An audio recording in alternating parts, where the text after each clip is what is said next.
coming out here after 30 years. Yeah, I ain't got nothing, but I'm gonna have something because I'm rich in personality, you know, and I'm rich in love. My family love me, and that's really all that counts. Hey man, shout out to everybody out there on Team Banky Pound, man. I appreciate the love. Man, I appreciate the support. 33, man. 33 years of prison stories, man. It is the 1st of November. We got 28 days, man, to get to this meet and greet. 28 days to get prepared. 28 days to get into this raffle. 28 days to donate if you can't come or you can't get into the raffle to help make the event great. I appreciate everybody who's already signed up. I appreciate everybody who will. I appreciate everybody who already donated. Supporting is important. I appreciate it. Let's go. Let's get it. TBP Nation. Hopefully, this is the first of many of these type of events. We trying to grow this platform. We trying to get this message out there, and we need support to do that. Let's go. Let's get it. Appreciate y'all, man. Make sure you go follow me too on Facebook. Banky Pound for Pound. Facebook, we need 10,000 followers to be monetized. And we're going to start posting content over there. New videos, new content, new shorts. Going live over there. We just need we need 10,000. We need 10,000. We got 2. We need 8,000 more. We got 100,000 people, man. What's up? Is everybody really down with the movement? Let me know. Let's go. Let's get it. TBP Nation, stand up. Appreciate you. Man, today I think I spoke on this before, but I don't think I don't remember doing a video about it or going in depth about it. But we're gonna do it today, because it crossed my mind. Just another example of what penitentiary can and will do to you. Uh, I think, like I said before, I think adversity does not build character. I think adversity reveals character. So I think a lot of things of who you are and what you are will come out about you when you're in prison, when you face with that adversity, when you face with that larceny and skullduggery and tomfoolery. I think what's in you will come out of you. And it's been a few times in my bit where I've encountered these type of situations where I ran into somebody earlier in my bit and new in prison like me, and then run into them years later and they are a totally different person, because I believe what was in them came out of them. This situation I'm gonna speak on today is like about this dude that I knew that I ran into early in my bid. I think I ran into him first on Augusta. So you're talking about within the first 5 years of me being incarcerated. I ran into this dude. Let's see, his name was Rodney, right? And slim dude, you know, always into something, always into something. He always into gambling and getting in debt and borrowing. I think he used to, get high far as like with weed. It wasn't nothing big in prison back then. When I first got locked up, if all those type of things was going on, I ain't had no knowledge of it, like crack and coke and all. I ain't had no knowledge of it at that time. That I'm speaking of when I knew dude, but so weed was the main thing that everybody was trying to get because a lot of dudes smoke weed, and drink or whatever. But like I told you, the drink is an in-house drug. You can make that in the penitentiary. So I think that was the problems of him getting in debt. By now, I had already started a store box, so he got in debt with me a couple of times. He'd be late paying and all this and all that. And a couple of times I was, finna touch him up, because like I say, the first 5, 10 years I started my store box, man, I wasn't playing no games then because I just was so paranoid. I felt like if anybody ain't pay me or they didn't pay me on time, they was playing with me, you know. I probably felt like that the whole time I had a store box, but at this particular time, I really was like strongly like felt like, oh, he think this a game, So I was real touch and go, doing around this time. So I do remember having some stern conversations with him about my money, and I do remember getting ready to, to really, put some hands on him. And He was one of them Bama's I told you to go to the phone and call you over to the phone. He was like one of the first dudes who did that. And I never liked it that. They call you over to the phone. They know they owe you money. You don't pull it up on them. Look, you got to get this money. And they call you over to the phone and you don't know what's going on. And you go over there because you see them on the phone. And then when you get over there to them, they hand you the phone. I'm like, man, what is that? He said, no, listen. And you put it, hello? You know, because you don't know what's going on. And it be their mama. It be their grandmama, it be their dad or something. Look, I'm gonna send you that money, but I've been don't get paid till Friday. So look, he gonna give it to you. I'm letting you know now, it's guaranteed, and you hold. And I don't like that at all, man. I hate that, man. Them people ain't in penitentiary. Don't put me on the phone with them. Don't get them involved with my business. You know what I'm saying? And handle your business. So I ain't never liked dudes. And he was the first one who used to do that, and it was his grandmama. And man, I felt that just made me more infuriated with him. Like, man, what did you into?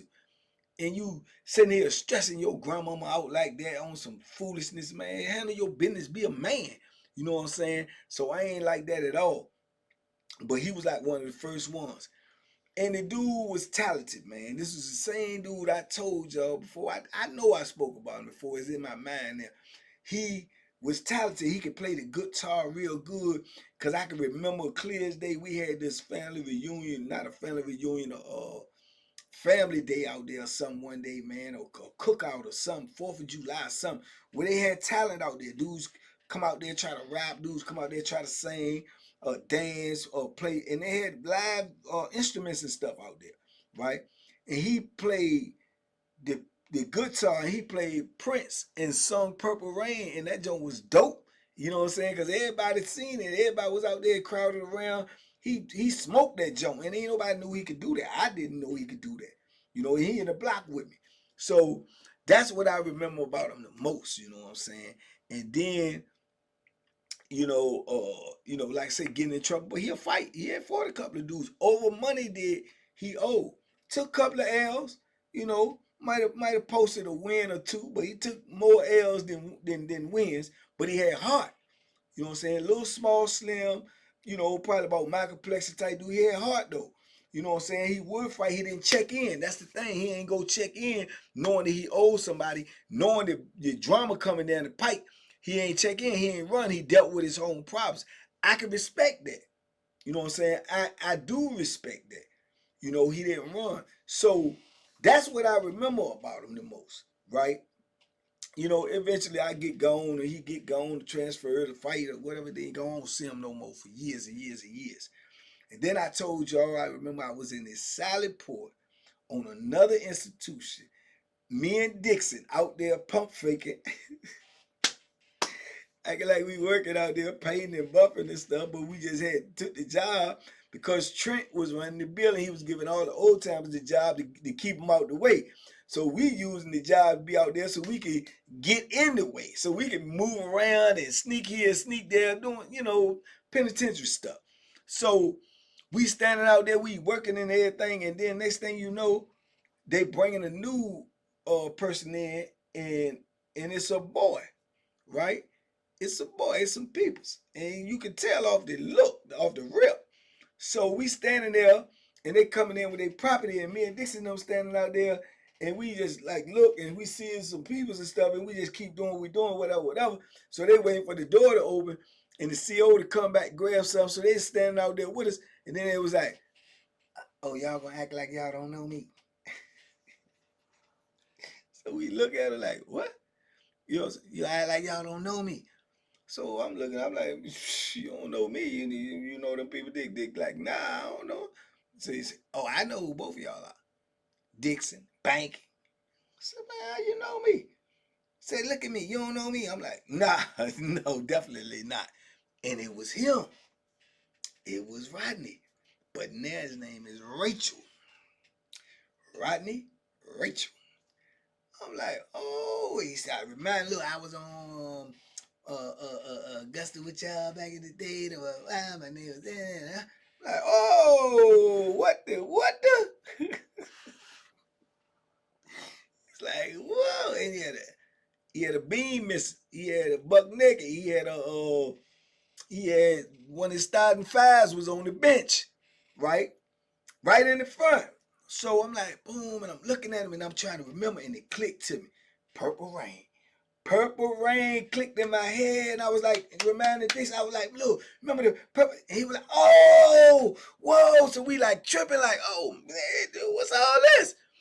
And straight up, I mean, what else could we say? We had to ask, I mean, what's all this? You want like this? And he was like, he was, but he was down low, undercover, but he was always like that. And say he had went home years and years ago, cause this more than a decade later. So he had went home years and years ago. Of course, some cases came back, got you know football forever and a day, long as football field, long as I-95 ain't don't according to them ain't never leaving again. This is where they gonna be at for the rest of their life.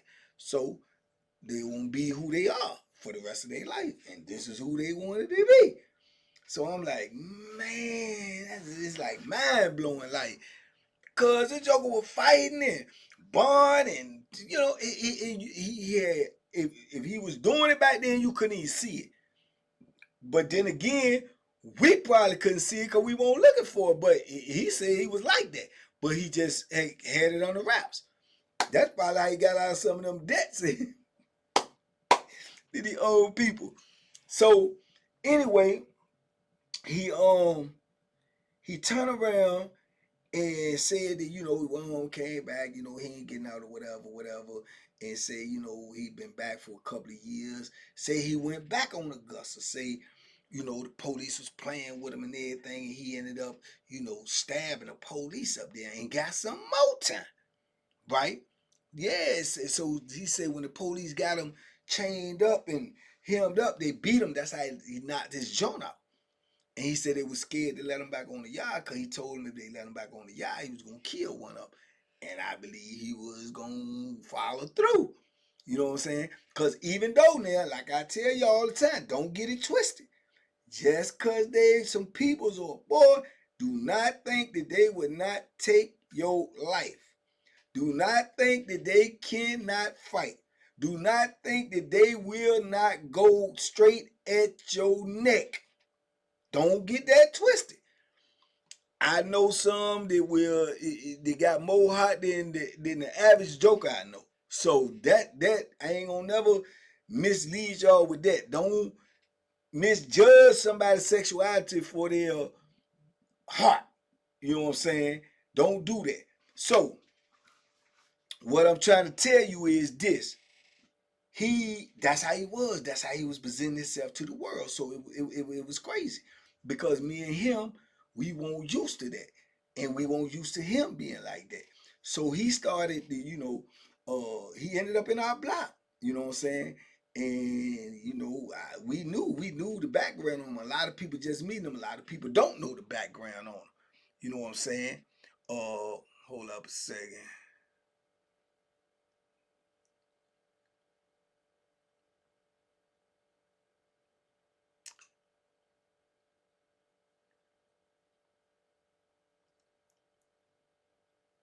So he ended up in the block. He ended up getting the, ended up locking in with this dude, was kicking it with this one dude and everything. And we knew the dude, but we ain't even know the dude was into that till they came in there. A lot of times when they come in there, them people's come in there, it'll start, you'll see who really into that. Cause they changed their whole demeanor. They not dressing more better. Start moving more funny, and I always want to kneel up and look like they got money, all this crazy stuff. So the dude that they ended up messing with, we knew. But by us knowing Rodney, Rachel, we was like, man, if he mess up in there or do some crazy stuff, Rachel might, you know what I'm saying? You know what I'm saying? Cause like I say, don't get it twisted. Cause of what they do, they won't go. Cause he was fighting back then when he was on, acting like Rodney. So, and he done stabbed the police as Rachel. So he ain't to be played with. He's small and thin and all that, but he want to be played with because he got the heart to push that Bethlehem, right? So man, it was crazy, man. Then I remember it came down to one time to another dude wanted them, and I think he wanted to lead the dude he was with, and it was this big controversy. And me and Dixon was sitting back debating whether or not we thought, he was gonna end up, what I'm saying, doing that. And it was just crazy though, man. But you meet people like that when you're doing this bit, cause like I say, it's gonna come out what what I'm saying, what's in you. If you gonna protect your neck and you gonna go hard, it's gonna come out when you under that pressure. If you gonna fold and be a scary dude to check in, it's gonna come out when you under that pressure. If you got those type of tendencies in you, it's gonna come out when you under that type of pressure. Whatever is in you gonna come out in the penitentiary because you're gonna be under pressure. You know what I'm saying? And that's what it is. You know what I'm saying? You under that pressure, man. Whoever's in you is gonna come out. And like I say, I seen that joint, man, and that had prepared me for a couple of years later. I seen another dude in the same situation. Same situation. I even knew him first. He was in the wall with me, and we was like two of the youngest. And then I ran into him decades later. Same thing. He had went home, came back, and he was like that. And he said he was like that the whole time. But I never knew it. I never saw it. You see what I'm saying? So the bottom line is, man, penitentiary is gonna bring out you, man, what's in you, man. And I never forget that, man. Rodney/Rachel. You know what I'm saying? Early in the bit, now. You know what I'm saying? It came out. And he wasn't going nowhere. And his whole excuse was, I ain't going nowhere. I gotta be who I am. You know what I'm saying? This is how I'm gonna live. And they was gonna, you know what I'm saying, roll with it. And whoever ain't like it, they ain't kill. And whoever, you know what I'm saying, he won't one of them ones like you could just walk up to and call him these different type of names or disrespect him or nothing, because he won't going for it. But yet at the same time, he walking around all day with scarves, makeshift scarves around his head, and lipstick on, and you know what I'm saying, shirt tied all up and all of that, and but he was demanding his respect. So yeah, it's the penitentiary. If you don't want to be around this type of lifestyle, if you don't want to be in this type of environment, don't go to the penitentiary. This is what's going on in there. And like I say, somebody, one of them youngins will come in there, they'll look at them and they'll feel disgusted and they'll feel this type of way or a certain type of way. But if they let that come out their mouth, they'll be in a situation that they ain't ready for.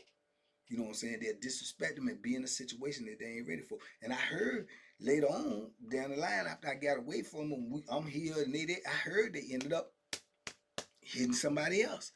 What it was for, I can't confirm or deny, but I did hear for sure. Couple of years later, they ended up putting that Bethlehem in somebody. I don't know if it was their boyfriend at the time or whoever, but they did push that Bethlehem again, which I already knew because I knew the mentality. And then, like I say, they started their bit way back then, so they done already, even though they done went home, they know what the penitentiary like, because when we was on Augusta, it was going down. So they know how to carry it like, a convict. You know what I'm saying? Regardless of what they doing, they knew how to carry it like a convict. So I knew dudes was gonna have problems messing with him if they disrespected him. And that's what eventually happened, man. But anyway, man, that's the life of the penitentiary, man. That's what goes down in there, man. Expect the unexpected at all times. You know what I'm saying? And expect to be shocked a lot. But anyway, man, just wanted to drop that on y'all real quick, man. Got a lot to do today, multitasking. I appreciate this, man. I appreciate y'all listening to me. I appreciate y'all taking the time. Big shout out to the trucking community, man, for always rocking with me. Big shout out to Foreign Vision, man. That's who run my Facebook. Make sure y'all go check me out on Facebook, man. Banky Pound for Pound, man. Trying to get to 10K subscribers so we can get monetized. Tell some stories over there. Save some lives over there. I appreciate y'all. Y'all be safe, be smart, make good decisions, man. And by all means, duck them hooks, man. They out there, man. And don't go to penitentiary, because they in there.